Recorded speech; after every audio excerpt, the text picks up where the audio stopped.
एक शिष्य दुखी होकर गुरु के पास आया और बोला कि मेरा मन ध्यान करने में बिल्कुल नहीं लगता। आप बताइए कि मन कैसे ध्यान में स्थिर हो। गुरुजी बोले कि यहां ध्यान नहीं लगेगा, कहीं और चलते हैं। यह कहकर गुरुजी शिष्य को लेकर चले तो देखा कि शिष्य के पास एक झोला है जिसे बड़े जतन से वह पकड़े हुए है। रास्ते में शिष्य को प्यास लगी तो वह झोले को बड़ी सावधानी से रखकर पानी पीने चला गया। लौटकर जब झोला खोलकर देखा तो गुरुजी से बोला, गुरुदेव, मेरे झोले में चांदी का सिक्का था, वह दिखाई नहीं दे रहा है। गुरु बोले, मैंने उस सिक्के को कुएं में फेंक दिया है और अब तुम्हें ध्यान लगाने में कोई कठिनाई नहीं होगी। शिष्य को अपने भटकाव का कारण झांत हो गया और वह गुरु के साथ आश्रम लौट आया। ईश्वर ने भेदभाव क्यों किया? एक पुजारी और नाई दोनों मित्र थे। नाई हमेशा पुजारी से कहता है, ईश्वर ऐसा क्यों करता है, वैसा क्यों करता है? यहां बाढ़ आ गई, वहां सूखा हो गया, यहां दुर्घटना हुई, यहां भुखमरी चल रही है, नौकरी नहीं मिल रही। हमेशा लोगों को ऐसी बहुत सारी परेशानियां देता रहता है। उस पुजारी ने उसे एक आदमी से मिलाया जो भिखारी था, बाल बहुत बड्ढे थे, दाढ़ी भी बहुत बड़ी थी। उसने नाई को कहा, देखो इस इंसान जिसके बाल बड़े हैं, दाढ़ी भी बहुत बढ़ गई है। तुम नाई हो, तुम्हारे होते क्यों हैं? मेरे से संपर्क ही नहीं किया। नाई बोला, अरे उसने तो बात है, जो लोग ईश्वर से संपर्क करते हैं उनका पुजारी ने भी बताया दुख खत्म हो जाता है। लोग संपर्क ही नहीं करते और कहते हैं हम दुखी हैं। जो संपर्क करेगा वो दुख से मुक्त हो जाएगा। आज आपके पास पर्याप्त ऊर्जा है जिसका उपयोग करके कुछ भी हासिल कर सकते हो। कल ऊर्जा समाप्त हो जाएगी, फिर आप चाह के भी कुछ नहीं कर पाओगे। इसलिए समय रहते जाग जाओ। कलयुग का अर्थ होता है जहां सारे लोग व्यर्थ के लिए दौड़े जा रहे हैं, जहां कूड़ा करकट मूल्यवान हो गया है, जहां परमात्मा की किसी को याद ही नहीं, जहां ध्यान का कोई मूल्य नहीं है, धन का मूल्य है, जहां प्रेम का कोई मूल्य नहीं है, चालबाजी, गणित, तर्क इस सब का मूल्य है, जहां ईमानदारी मृत्यु बन जाती है और बेईमानी जीवन का सार, जहां जो जिस मात्रा में चालबाज हो, चतुर हो, कुशल हो, जिस मात्रा में षड्यंत्र की क्षमता हो, वह उसी मात्रा में सफल हो पाता है। परमात्मा पर भरोसा करना सीखो। एक चिड़िया ने शिकायत की, हे मेरे परमात्मा बड्ढी, मुश्किल से मैंने घोंसला बनाया था, आपने तूफान भेज दिया और मेरा घर उजड़ गया। ऊपर से आवाज आई, तेरे घोंसले में सांप आया था, तुझे खाने के लिए इसीलिए तूफान भेजा ताकि तुम जाग जाओ, वो उड़ सको और तुम्हारी जान सुरक्षित रहे। हमारी जिंदगी में कितनी मुसीबतें आती है, हमको पता भी नहीं होता कि हमारा परमात्मा हमें किस तरह परेशानी से बचाता है। अगर तुम्हें लगता है कि परमात्मा तुम्हें कष्ट के पास ले आए हैं, तो भरोसा रखिए वो तुम्हें कष्ट के पार भी ले जाएंगे। इंसान घर बदलता है, लिबास बदलता है, रिश्ते बदलता है, दोस्त बदलता है, फिर भी परेशान क्यों रहता है? क्योंकि वो खुद को नहीं बदलता। एक बार अगर किसी इंसान पर से भरोसा उठ जाए तो फिर वो जहर खाए या कसम, कोई फर्क नहीं पड़ता। अब मुझे तकलीफ नहीं होती, चाहे कितनी भी ऊंचाइयों से मुझे गिराया जाए, क्योंकि मुझे उन हाथों ने धक्का दिया है जिन पर मुझे खुद से ज्यादा यकीन था। अगर आज कोई बर्बाद हो रहा है तो समझ जाना, जब उसके पास समय था, जब उसने मनमानी की, तब उसने काम नहीं किया, तब वो अंधा बनकर अय्याशी करता रहा, तब वो सच जानकर भी चुप रहा, तब उसने किसी की एक न सुनी। जिंदगी हर दिन परिणाम नहीं देती, लेकिन आपके अच्छे बुरे कर्म या मेहनत का परिणाम एक दिन इकट्ठा करके जरूर देती है। जरूरी नहीं कि जिनमें सांसें नहीं वो ही मुर्दा हैं, जिनमें इंसानियत नहीं वो कौन से जिंदा हैं। उनकी परवाह मत करो जिनका विश्वास वक्त के साथ बदल जाए, परवाह सदा उनकी करो जिनका विश्वास आप पर तब भी रहे जब आपका वक्त बदल जाए। इंसान को इंसान से दूर करने वाली पहली चीज है जुबान और दूसरी चीज है पैसा। जीवन में कभी भी मुसीबत आए तो किसी से मदद मत मांगना, क्योंकि मुसीबत थोड़ी देर की होती है और एहसान जिंदगी भर का रह जाता है। पत्थर में एक कमी है कि वो पिघलता नहीं है, मगर एक खूबी भी है कि वो इंसान की तरह बदलता नहीं है। जो सफर की शुरुआत करते हैं वे मंजिल भी पा लेते हैं। बस एक बार चलने का हौसला रखना जरूरी है, क्योंकि अच्छे इंसानों का तो रास्ते भी इंतजार करते हैं। जो लोग आपसे जलते हैं उन लोगों से नफरत कभी मत करना, क्योंकि यही तो वो लोग हैं जो ये समझते हैं कि आप उनसे बेहतर हैं। अगर आपके मन में किसी बीमारी का थोड़ा सा भी डर है तो आपका दिमाग आपके शरीर में उस बीमारी के लक्षण उत्पन्न कर देगा, क्योंकि हमारा दिमाग इतना शक्तिशाली है कि वह किसी बीमारी का इलाज भी कर सकता है और बीमारी पैदा भी कर सकता है। कई बार हम लोगों को इसलिए भी खो देते हैं क्योंकि हम उनके लिए ज़रूरत से ज़्यादा मौजूद रहते हैं। दो ही हमसफ़र मिले ज़िंदगी में जिन्होंने कभी साथ नहीं छोड़ा, पहला दुख, दूसरा जिम्मेदारी। जिसने परमात्मा को देखा है वह दुनिया पर हंसने लगा है। इसलिए हंसने लगा है कि यह दुनिया सिवाय एक नाटक के मंच के और कुछ भी नहीं है। ना यहाँ परेशान होने जैसा कुछ है, न पीड़ित होने जैसा कुछ है। पीड़ित हो तो तुम अपनी मूर्छा के कारण, और परेशान हो तो तुम अपनी परेशानी के कारण। जागो तो सब अभिनय है, सब खेल है, ध्यान अग्नि है, वह किसी भी विचार को जला देती है। आप करें और देखें, किसी भी विचार को सोचें मत, सिर्फ देखें। खड़े हो जाएं और देखते रहें, देखते रहें, देखते रहें। थोड़ी देर में आप पाएंगे वह तिरोहित हो गया, वहां खाली जगह रह गई। वह खाली जगह समाधान है। और जब कोई व्यक्ति ऐसी कला से चलते चलते चलते उस जगह पहुंच जाता है जहां प्रश्न उठते ही नहीं, खाली जगह रह जाती है, प्रेम लौटता ही है, 1000 गुना होकर लौटता है। इसकी भी फिक्र मत करो कि इस आदमी को दिया तो यही लौट आए। कहीं से लौट आएगा, 1000 गुना होकर लौट आएगा। तुम फिक्र मत करो, प्रेम लौटता ही है। अगर न लौटे तो सिर्फ एक प्रमाण होगा कि तुमने दिया ही ना होगा। अगर न लौटे तो फिर से सोचना, तुमने दिया था या सिर्फ धोखा किया था, देने का दिखावा किया था या दिया था। अगर दिया था तो लौटता ही है। यह इस जगत का नियम है।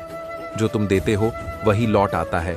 घृणा तो घृणा, प्रेम तो प्रेम, अपमान तो अपमान, सम्मान तो सम्मान, तुम्हें वही मिल जाता है 1000 गुना होकर जो तुम देते हो। ये जगत प्रतिध्वनि करता है 1000 रूपों में। अगर तुम गीत गुनगुनाते हो तो गीत लौट आता है। अगर तुम गाली बकते हो तो गाली लौट आती है। जो लौटे समझ लेना कि वही तुमने दिया था। जो बोओगे वही काटोगे भी। पुरुष ने स्त्री को सब तरह से प्रतंत्र कर दिया, इसका बदला स्त्री न ले यह असंभव है। तुमने सब तरह से उसे प्रतंत्र कर दिया, इसका इकट्ठा बदला वह तुमसे लेती है। बाहर के जगत में तो उसकी कोई गति नहीं है, लेकिन घर के जगत में वह तुम्हें पूरी तरह दबा देती है। इस तरह का पुरुष खोजना ही मुश्किल है जो अपनी पत्नी से न डरता हो। डरना ही पड़ेगा क्योंकि तुमने उसे बहुत डराया है। ख्याल रखो जीवन का नियम, जब तुम किसी को डराओगे तुम्हें डरना पड़ेगा, और जब तुम किसी को गुलाम बनाओगे तो तुम्हें गुलाम बनना पड़ेगा। अगर स्वतंत्र रहना है तो दूसरे को स्वतंत्र करो। अगर तुम चाहते हो कि तुम मुक्त रहो तो किसी को बंधन में मत बांधो। जिसने परमात्मा को देखा है वह दुनिया पर हंसने लगा है। इसलिए हंसने लगा है कि यह दुनिया सिवाय एक नाटक के मंच के और कुछ भी नहीं है। ना यहाँ परेशान होने जैसा कुछ है, न पीड़ित होने जैसा कुछ है। पीड़ित हो तो तुम अपनी मूर्छा के कारण, और परेशान हो तो तुम अपनी परेशानी के कारण। जागो तो सब अभिनय है, सब खेल है, ध्यान अग्नि है, वह किसी भी विचार को जला देती है। आप करें और देखें, किसी भी विचार को सोचें मत, सिर्फ देखें। खड़े हो जाएं और देखते रहें, देखते रहें, देखते रहें। थोड़ी देर में आप पाएंगे वह तिरोहित हो गया, वहां खाली जगह रह गई। वह खाली जगह समाधान है। और जब कोई व्यक्ति ऐसी कला से चलते चलते चलते उस जगह पहुंच जाता है जहां प्रश्न उठते ही नहीं, खाली जगह रह जाती है। परेशान ना हुआ करो सबकी बातों से। कुछ लोग पैदा ही बकवास करने को होते हैं। तुम्हें जब भी ऐसा लगे कि जीवन में सिर्फ दुख ही दुख है, तो उसे याद करो जिसे तुमने मन की गहराइयों से प्रेम किया हो, जिसमें डूबकर तुम दुनिया को भूले हो। चाहे वो एक पल के लिए ही क्यों ना रहा हो, वो खूबसूरत पल तुम्हें गुदगुदाएगा, तुम्हारे होंठों पे मुस्कुराहट ला देगा, तुम्हारे दुखों को, तुम्हारी वेदना को तुमसे दूर ले जाएगा। यकीन ना हो तो कभी करके देखो, वो एक लम्हा ही तुम्हारे रोम रोम में प्रेम को भर देगा। कुछ बरस सा जाएगा और फिर बस तुम भीग जाओगे। उन चंद लम्हों में पूरी जिंदगी जी लोगे। जीवन के लिए तुम्हारे मन में कोई धन्यवाद नहीं है, मृत्यु के लिए बड़ी शिकायत। सुख के लिए कोई धन्यवाद नहीं है, दुख के लिए बड़ी शिकायत। तुम सुख के लिए कभी धन्यवाद देने मंदिर गए हो? दुख की शिकायत लेकर ही गए हो जब भी गए हो। जब भी तुमने परमात्मा को पुकारा है तो कोई दुख, कोई पीड़ा, कोई शिकायत तुमने कभी उसे धन्यवाद देने के लिए भी पुकारा है? जो तुम्हें मिला है उसकी तरफ भी तुम पीठ किए खड़े हो, और इस कारण ही तुम्हें जो और मिल सकता है उसका भी दरवाजा बंद है। कोई दूसरे को थोड़े ही प्रेम करता है, लोग अपने को ही प्रेम करते हैं। पति पत्नी को इसलिए प्रेम करता है कि पति अपने को प्रेम करता है और पत्नी सुख देती है, सुविधा देती है। यहां हम सब एक दूसरे का उपयोग कर रहे हैं। कोई तुम्हारे लिए यहां नहीं जी रहा है। तुम बिल्कुल अकेले हो। यहां कोई संगी नहीं, कोई साथी नहीं। मौत तो सब संगी साथी छीन लेगी। मौत ही जब तुम्हें अकेला कर, तो फिर जीवन के संग साथ का कितना मूल्य है। आदमी धन कमाता है इसलिए कि आराम से जिएंगे, फिर वर्षों गंवा देता है उसे कमाने में। लक्ष्य था आराम से जिएंगे, क्योंकि आराम से जीना है तो बिना धन के आराम दिखता ही नहीं है। पर सालों बाद जब धन कमा लेता है तो उसकी आदत पड़ चुकी होती है। अब आप उसको कहो कि घर बैठो आराम से, तो वो बैठ ही नहीं सकता।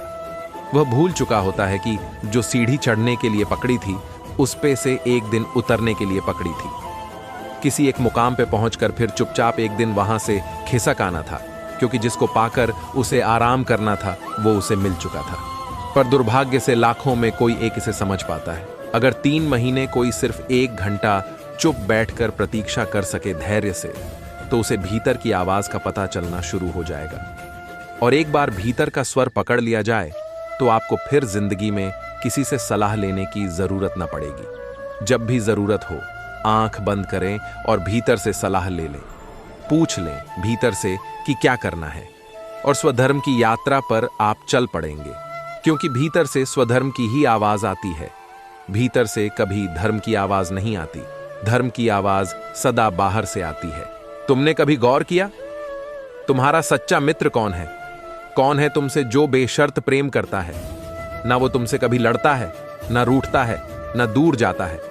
तुम उसे छोड़ो तो तुमसे कोई शिकायत भी नहीं, कोई गिला शिकवा भी नहीं, और जब मर्जी तुम उसे बुलाओ तो आने को तैयार। तुम्हारा हर गम दूर करने को, तुम्हारी हर खुशी बढ़ाने को। ध्यान है तुम्हारा वो प्रियतम, तुम्हारा परम संगी साथी, जिससे तुम चाहो कितना ही मुंह फेरो, पर वो हर वक्त तुम्हारे आने के लिए तुम्हारी प्रतीक्षा करता रहता है। कोई तुम्हारी स्तुति करता है, तुम फूलने लगते हो, और कोई तुम्हारी निंदा कर जाता है और पंक्चर कर गया और एकदम हवा निकल जाती है। ऐसी छोटी छोटी बातें मगर तुम्हें आंदोलित करती हैं, तो तुम कभी परमात्मा को उपलब्ध ना हो सकोगे। उसे पाने के लिए तो तुम्हारे भीतर एक ऐसी परम शांति चाहिए जिसको कोई चीज खंडित न करती हो, न स्तुति, न निंदा, न सफलता, न असफलता, न जीवन, न मृत्यु। कुछ मिल जाए तो ठीक, कुछ खो जाए तो ठीक। जिसके भीतर का ठीकपन कभी नष्ट ही ना होता हो, जिसके भीतर का ठीकपन बना ही रहता हो। तुम व्यर्थ की चीजें ही घर में इकट्ठी नहीं करते। ध्यान रखना, तुम व्यर्थ के विचार भी इकट्ठे करते हो। कोई आदमी तुम्हें सुना रहा है कुछ भी, तुम सुनते जाते हो। अखबार में तुम कुछ भी पढ़ते हो, तुम यह भी नहीं पूछते कि ये विचार इकट्ठे करने हैं। तुमने कभी किसी आदमी से कहा कि भाई इन बातों की मुझे कोई भी जरूरत नहीं। कोई आदमी किसी की निंदा कर रहा है, कोई अफवाह सुना रहा है, तुमने कभी बीच में टोका कि इसकी मुझे कोई भी जरूरत नहीं? क्यों कचरा मेरी खोपड़ी में डाल रहे हो? डाल देना आसान है, निकालना मुश्किल है। ध्यान करने वालों से पूछो, जब वे निकालने बैठते हैं तब वह निकलता नहीं। वह जड़ें जमा ली हैं उसने, और इकट्ठा करते वक्त होश नहीं रखा। शायद धोखा देने वाला उतना जिम्मेदार नहीं है जितना धोखा खाने वाला जिम्मेदार है। मैं जानता हूं क्रोध करना बुरा है, लेकिन यह आप तभी जानते हैं जब कोई दूसरा क्रोध कर रहा होता है, या आप यह तब जानते हैं जब आपका क्रोध आकर जा चुका होता है। लेकिन जब क्रोध होता है तब आपका रोआ जानता है कि क्रोध ही उचित है। आपका रुआ कहता है कि क्रोध ही उचित है।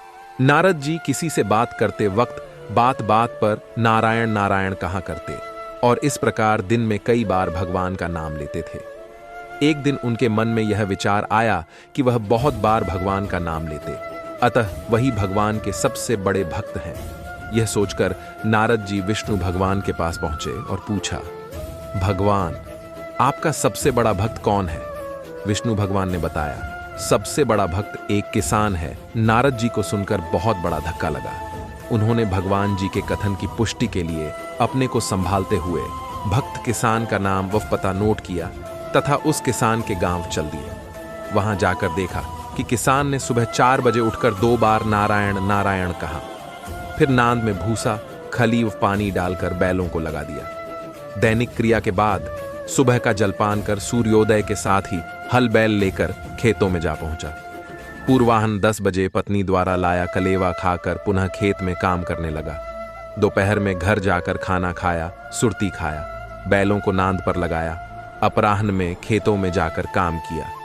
ठीक सूर्यास्त के पहले घर लौटा, हाथ मुंह धोकर खाना खाया, 2 बार नारायण नारायण कहकर सो गया। नारद जी को बड़ा आश्चर्य हुआ कि किसान द्वारा पूरे दिन में केवल 4 बार नारायण नारायण कहा गया, जबकि वे स्वयं दिन भर नारायण नारायण कहते हैं, किंतु उन्हें भगवान विष्णु अपना सबसे बड़ा भक्त नहीं मानते हैं। नारद जी ने अपनी आशंका व व्यथा विष्णु भगवान को बताई। तब विष्णु भगवान ने नारद को एक पूरा जल भरा कटोरा दिया और कहा, इसको लेकर आप सूर्यास्त तक भ्रमण कीजिए, लेकिन ध्यान रहे इसमें से एक बूंद पानी भी न गिरे। यदि ऐसा होता है तो मेरा सुदर्शन चक्र आपके पीछे रहेगा, एक बूंद भी पानी गिरा तो वह आपकी गर्दन काट लेगा। नारद जी ने जल भरा कटोरा लिया और सुबह से शाम तक भ्रमण किया। सुदर्शन चक्र ने पीछा किया। सूर्यास्त हुआ तो उन्होंने राहत की सांस ली। कटोरे से एक बूंद पानी नहीं गिरा। उन्होंने राहत की सांस ली। नारद जी विष्णु भगवान के पास पहुंचे। विष्णु जी ने पूछा, भ्रमण कैसा रहा? नारद जी ने उत्तर दिया, आपके सुदर्शन चक्र व भरे पानी के कारण भ्रमण में तनाव बना रहा। विष्णु जी ने पूछा, भ्रमण में कितनी बार मेरा नाम लिया? भगवान, एक तो जल भरा कटोरा लेकर चलना और उस पर आपके सुदर्शन चक्र का पीछे पीछे चलना, उसमें पूरा ध्यान इन बातों पर था। आपका नाम कहां से लेता? नारद जी ने उत्तर दिया। तब विष्णु जी ने कहा, इसी प्रकार गृहस्थ जीवन की भय वाली कठिनाइयों के बाद भी यदि किसान सुबह शाम मेरा नाम ले लेता है तो निश्चित रूप से वह सर्वश्रेष्ठ भक्त है। एक दिन अपने शिष्यों के साथ किसी जंगल से गुजर रहे थे। उनके पास कांसे का एक कटोरा था। इस कटोरे से वे पानी पीते, खाना खाते थे। सभी शिष्य जानते थे गुरु को यह कटोरा बहुत प्रिय है। जंगल में गुरु को कीचड़ का एक गड्ढा दिखाई दिया तो उन्होंने अचानक वो कटोरा उस गड्ढे में फेंक दिया। ये देखकर सभी शिष्य हैरान हो गए। गुरु ने सभी से कहा, जाओ मेरा कटोरा कीचड़ से निकाल लाओ। कीचड़ बहुत गंदा था। सभी शिष्य सोचने लगे कि कीचड़ निकालेंगे, पता नहीं ये कितना गहरा है, से कटोरा कैसे जाएंगे, तो कपड़े खराब हो जाएंगे। इस तरह के सोच विचार करने के बाद सभी शिष्यों ने अलग अलग बहाने बना दिए कि वे कटोरा नहीं निकाल पाएंगे। गुरु चुप होकर सभी की बातें सुन रहे थे, लेकिन गुरु के प्रिय शिष्य लहना ने कपड़े गंदे होने की परवाह नहीं की और वह कीचड़ में उतर गया। उसने कटोरा कीचड़ से निकाला और उसे साफ पानी से धोकर गुरु को दे दिया। बाद में यही शिष्य लहना गुरु अंगद के नाम से प्रसिद्ध हुआ। सीख गुरु ने वो कटोरा कीचड़ में क्यों फेंका था?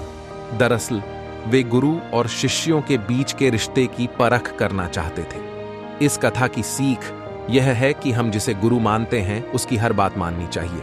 माता पिता, कोई संत या अन्य कोई व्यक्ति, गुरु कोई भी हो सकता है। गुरु के साथ भरोसे का रिश्ता होना चाहिए।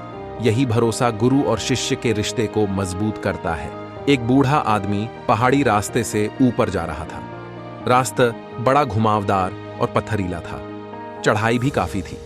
अतः उस बूढ़े आदमी के लिए पहाड़ चढ़ना आसान नहीं, बल्कि बड़ा मुश्किल प्रतीत हो रहा था।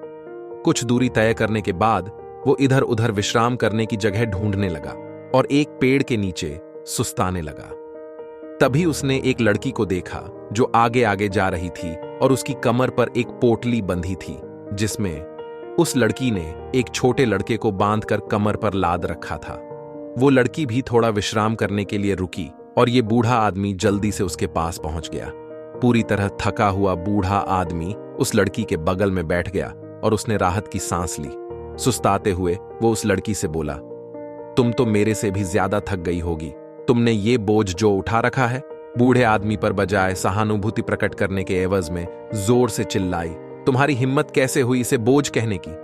ये मेरा भाई है और भाई कभी बोझ नहीं होता। लड़की का गुस्सा देखकर बूढ़ा आदमी चुप हो गया और समझ गया कि लड़की अपने भाई को बहुत प्यार करती है। प्यार में कोई बोझ नहीं लगता। एक माँ 12-15 किलो के बच्चे को उठाए उठाए फिरती है, बाजार ले जाती है, घुमाने ले जाती है, लेकिन 12 किलो का कनस्तर उठाने में जोर आ जाता है, क्योंकि कनस्तर से उसका प्यार नहीं होता। जहां प्यार होता है वहां कोई बोझ नहीं लगता। खराब आदतों से छुटकारा कैसे पाएं? जब तुम यह अनुभव करते हो कि सिगरेट न पीने में जो सुख है वह सिगरेट पीने के सुख से अधिक है, तब यह स्वाभाविक रूप से छूट जाती है। मन हमेशा वहीं जाता है जहां उसे कुछ सुख की आशा होती है। सुख की आशा में मन वहां भी चला जाता है जहां सुख है ही नहीं। तो मन आदतों का गुलाम हो जाता है और इनसे कोई सुख नहीं मिलता, दुख ही मिलता है। जब मन यह जान जाता है कि वहां सुख नहीं, दुख है, तो वह आसानी से उस आदत से बाहर निकल आता है। जब तुम्हारी बुद्धि कहती है कि यह मेरे लिए अच्छा नहीं है, फिर भी इसके प्रति मेरी लालसा है, तो जीत किसकी होनी चाहिए? बुद्धि की, मन की या भावनाओं की? इसीलिए मैं कहता हूं कि किसी भी बुरी आदत से छुटकारे के लिए 3 चीजें बहुत सहायक हैं। जब तुम्हें किसी और चीज में अधिक प्रेम और आनंद मिलता है, तब वह बुरी आदत छूट जाती है। सुदर्शन क्रिया करने पर लोगों के साथ ऐसा ही होता है। इतना आनंद मिलता है कि सिगरेट का नशा या कोई भी बुरी आदत अपने आप ही छूट जाती है। क्रिया और ध्यान करने से इसमें सहायता मिलती है। तो प्रेम होने से सहायता मिलती है, लालच भी सहायक सिद्ध होता है।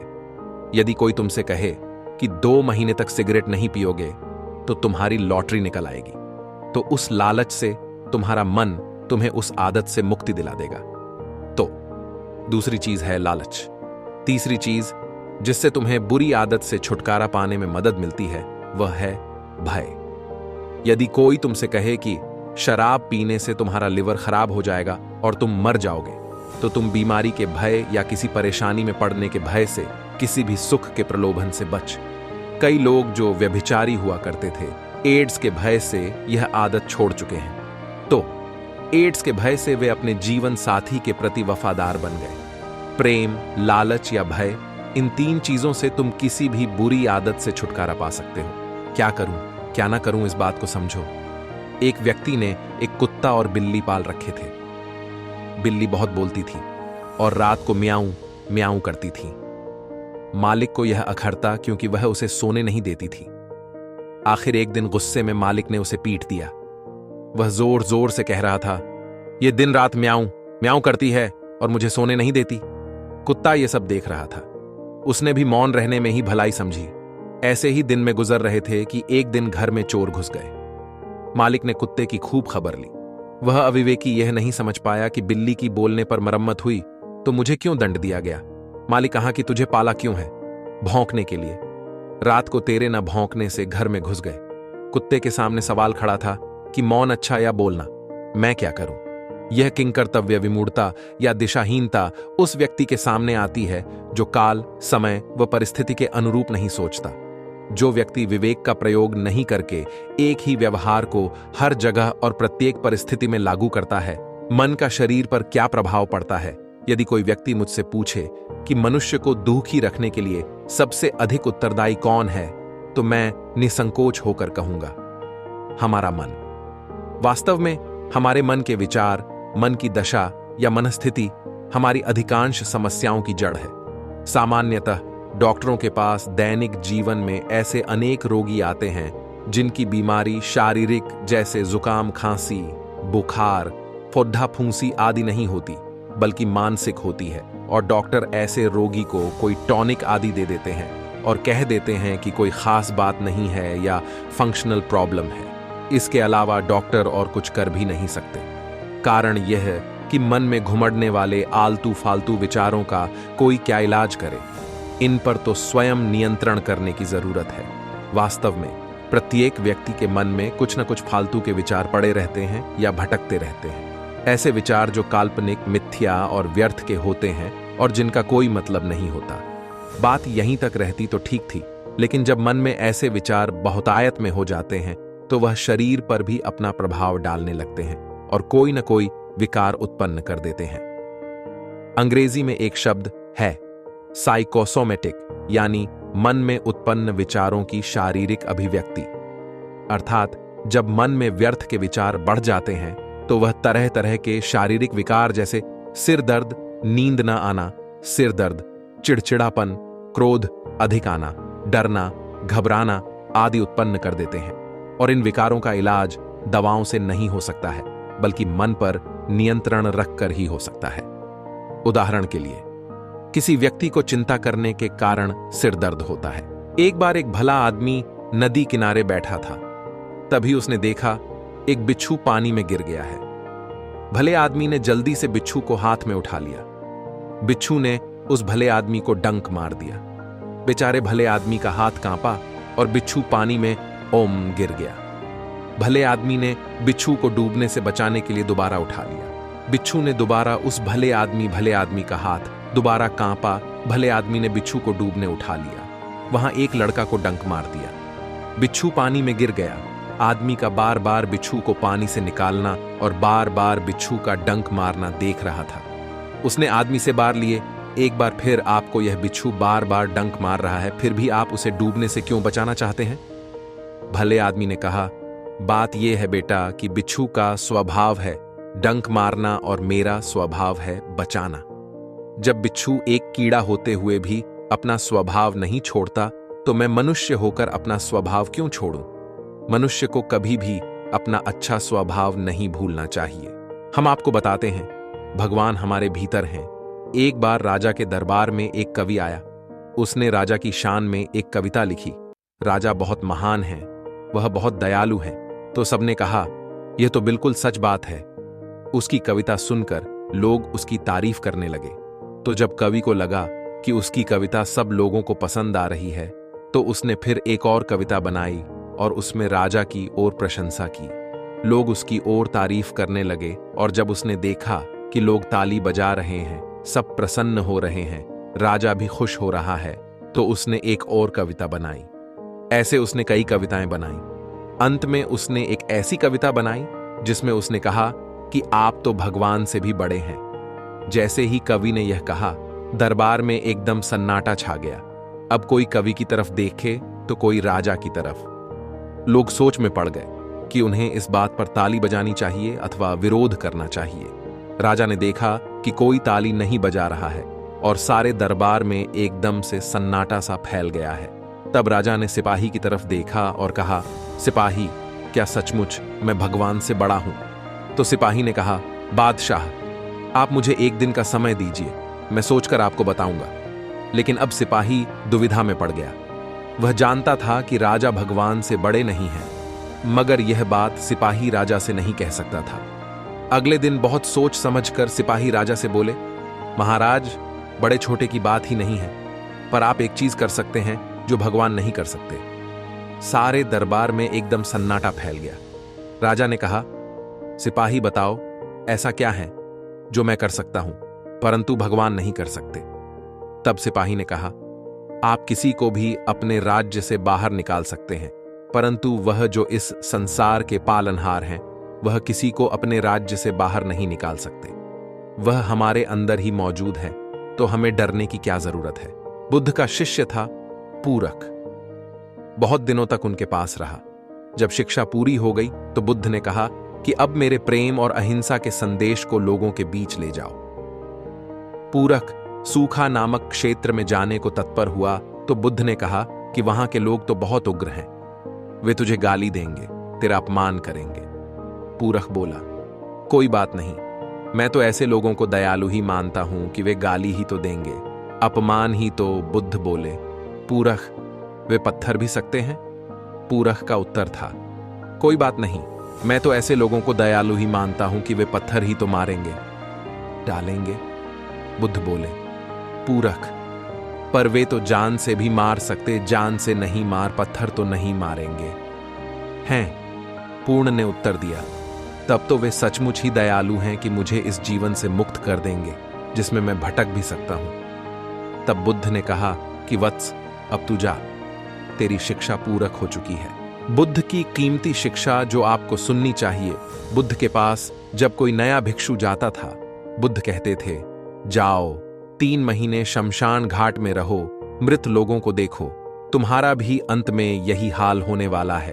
इन लोगों ने भी सैकड़ों योजनाएं बनाई होंगी, जीवन भर तनाव में रहे होंगे, लेकिन जीवन के अंत में असंतुष्टि के अलावा कुछ न मिला होगा। भिक्षुओं जो समय रहते जीवन को नहीं समझ पाता, अंत में वो पछताता है। इसलिए खुद को सही रास्ता दिखाओ, अपना प्रकाश स्वयं बनो, अपनी कल्पना उस रूप में करें जैसे आप बनना चाहते हैं। जापान की सड़क पर एक संगीतकार को रोककर उससे पूछा गया कि वह हॉल तक कैसे पहुंचा। संगीतकार ने तुरंत जवाब दिया, अभ्यास, सिर्फ अभ्यास। वास्तव में अभ्यास किसी भी योग्यता में माहिर होने की कुंजी है। सौभाग्य से आपका मस्तिष्क मांसपेशियों की तरह होता है, उसका आप जितना इस्तेमाल करेंगे वह उतना ही ताकतवर और सक्षम बनता चला जाता है। अभ्यास करके आप कोई भी व्यवहार सीख सकते हैं या वैसी आदत डाल सकते हैं जिसे आप वांछित समझते हैं। एकाग्रता की आदत डालने के लिए आपको 3 ब्रायन ट्रेस मुख्य गुणों की जरूरत होती है: निर्णय, अनुशासन और प्रेरक वक्ता संकल्प। सबसे पहले तो काम पूरा करने की आदत डालने का फैसला करें।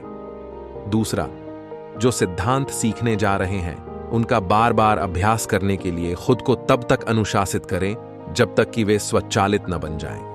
और तीसरा, आप जो भी करते हैं उसमें संकल्प का पुट डालें जब तक कि यह आपके व्यक्तित्व का स्थायी हिस्सा न बन जाए। एक तरीका अपनाकर आप कार्यकुशल बनने की दिशा में तरक्की कर सकते हैं। एकाग्रचित्त बनने के लाभों के बारे में लगातार सोचते रहें। अपने बारे में यह धारणा रखें कि आप अपने महत्वपूर्ण काम फौरन और बहुत अच्छी तरह से पूरे करते हैं।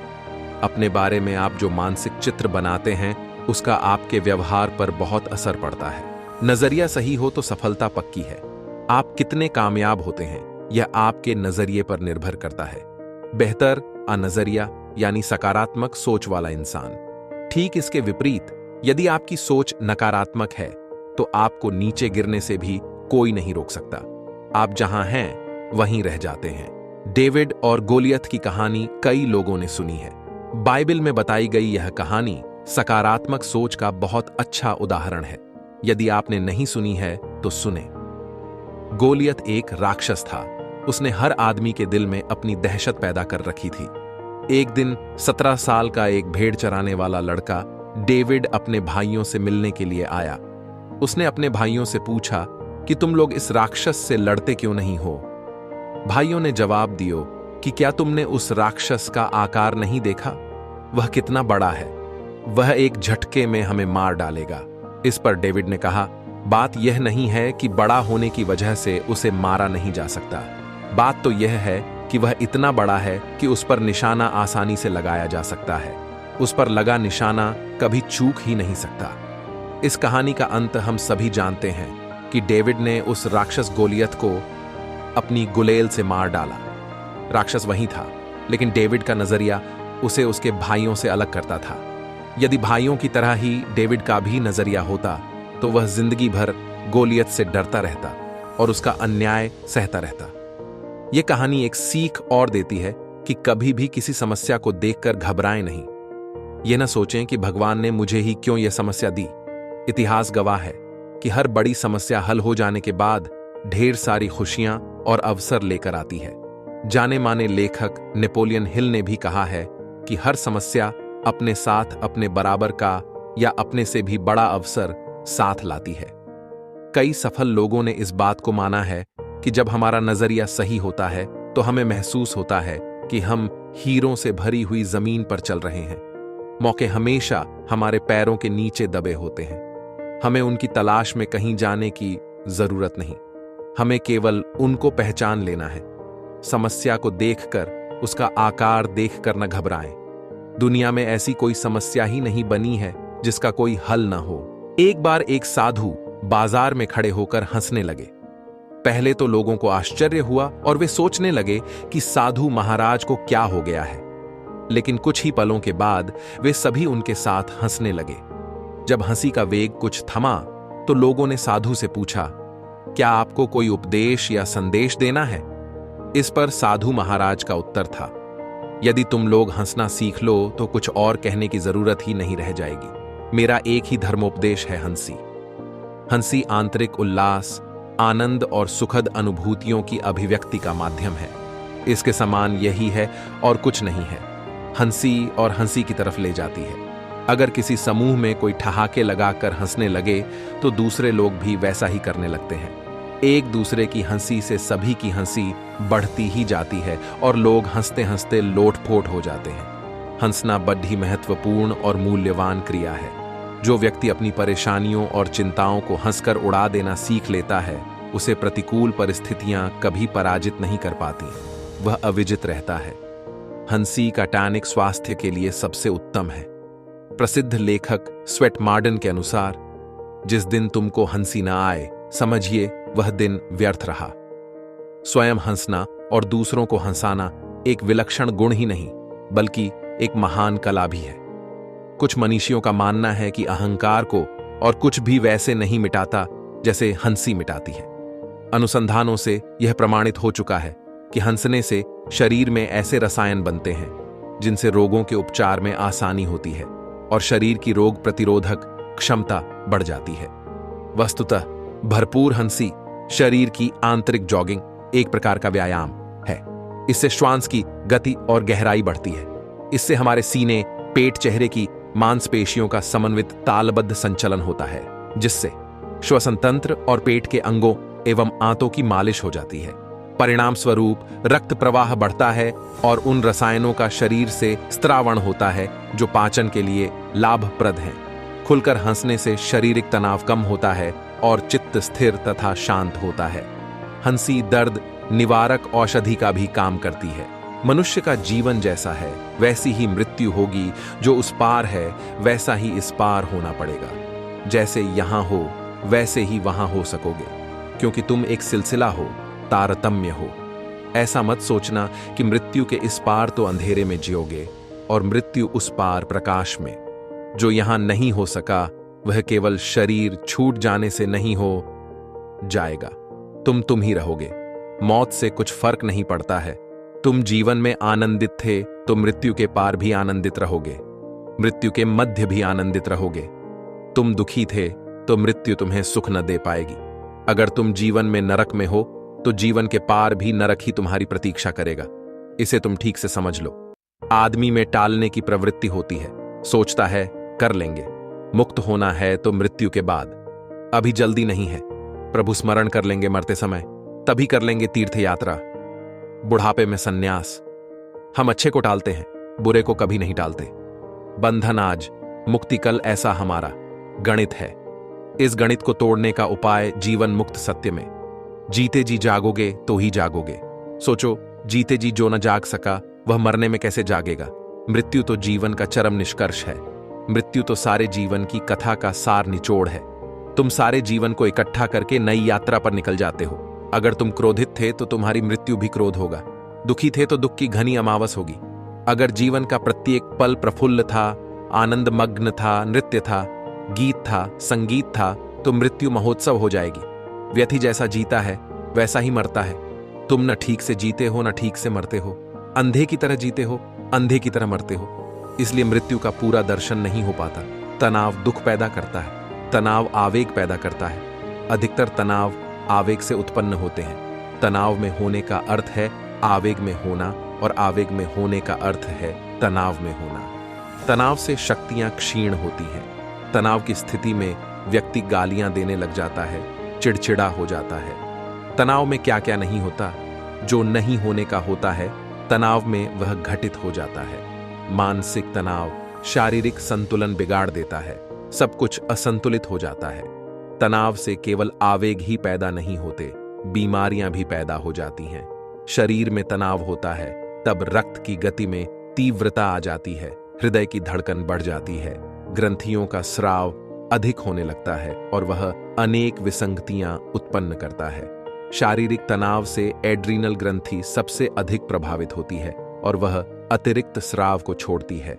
इससे शरीर में अनेक विकृतियां पैदा हो जाती हैं। तनाव सारे दुखों का मूल है। तनाव से होने का अर्थ है कषायों से मुक्त होना, क्रोध से मुक्त होना, मन से मुक्त होना, माया से मुक्त होना और लोभ से मुक्त होना। तनाव कषायों को उत्पन्न करता है।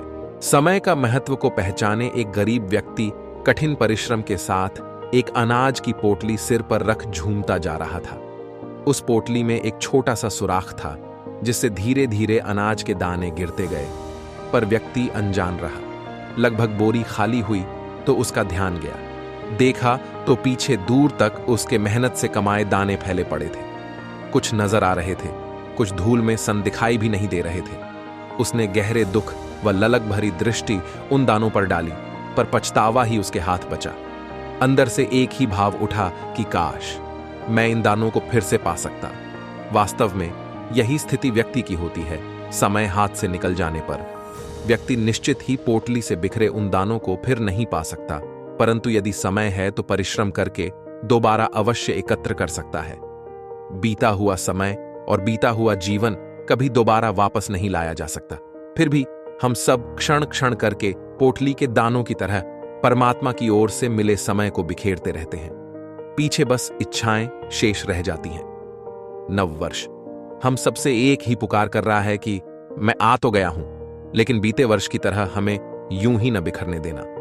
विगत वर्ष जो कुछ भी हुआ, यदि कोई उन दिनों घटी घटनाओं का प्रत्यक्ष दर्शन करना चाहे तो यह असंभव है। सदैव से यही होता आया है, इसलिए समय को काल भी कहते हैं।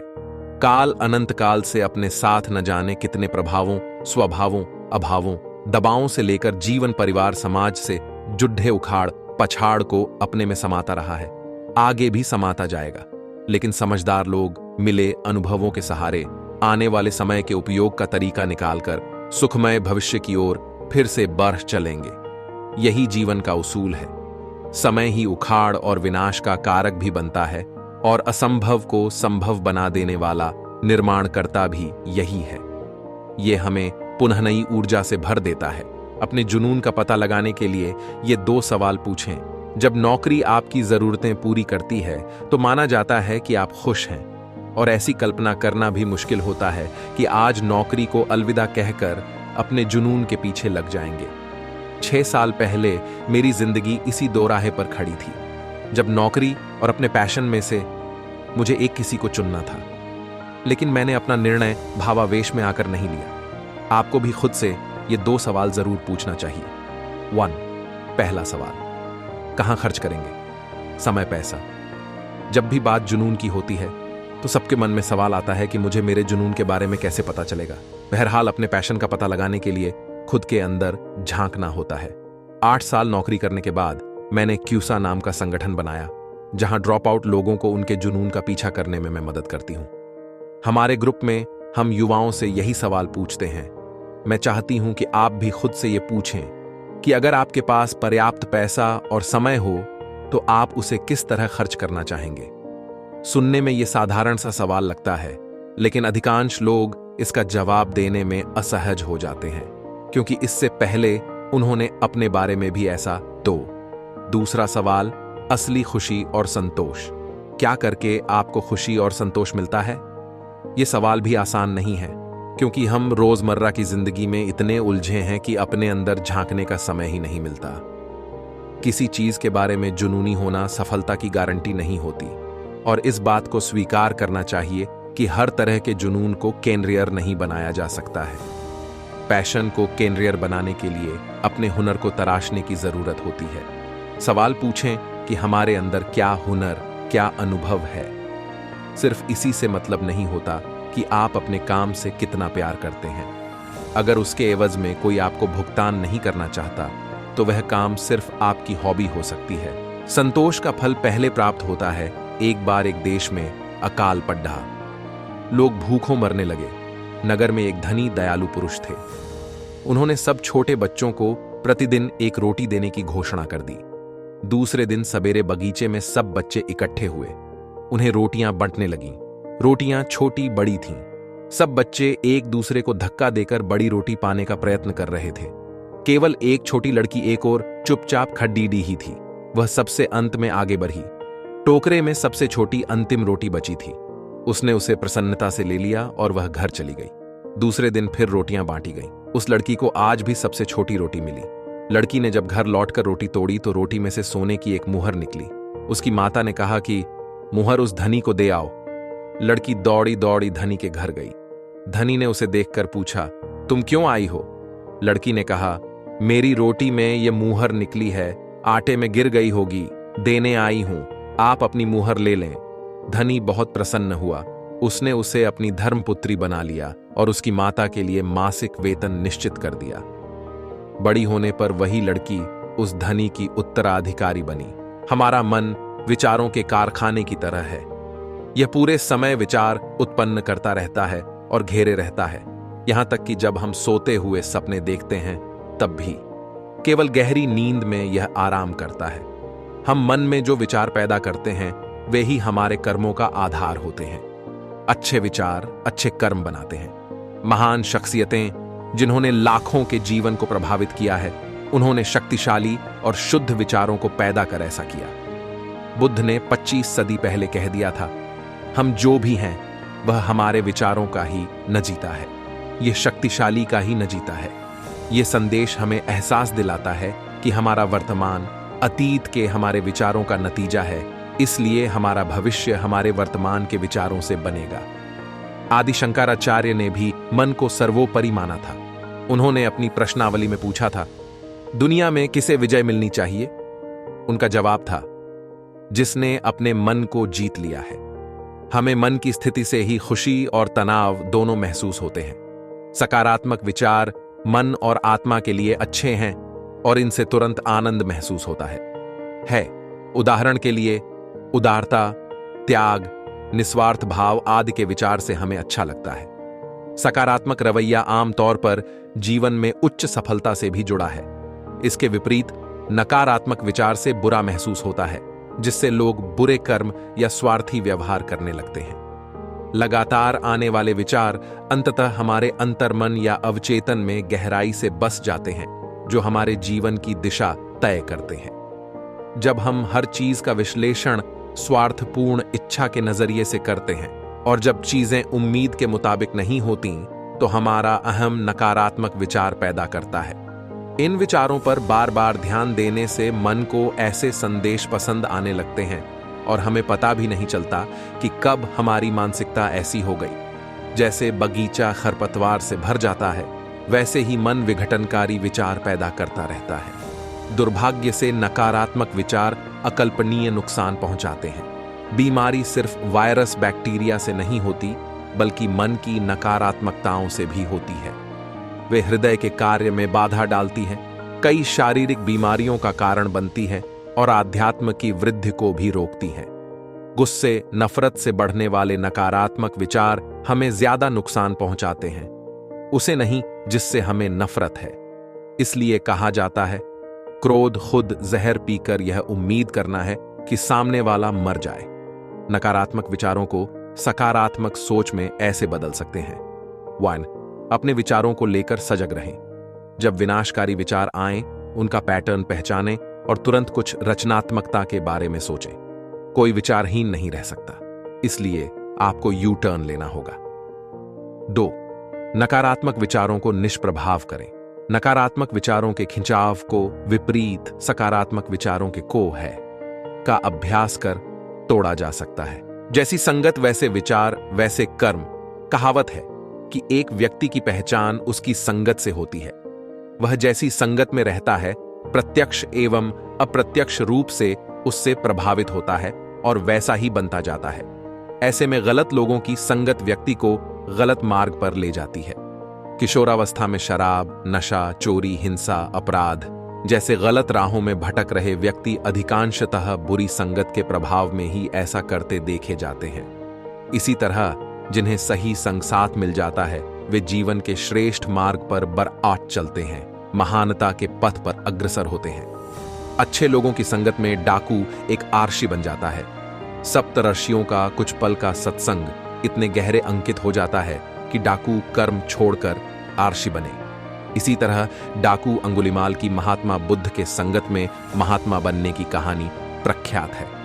भगवान कृष्ण का संग अर्जुन को मोह को भंग करता है, विषाद से उभारता है और रण क्षेत्र में विजयी योद्धा के रूप में यशस्वी बनाता है।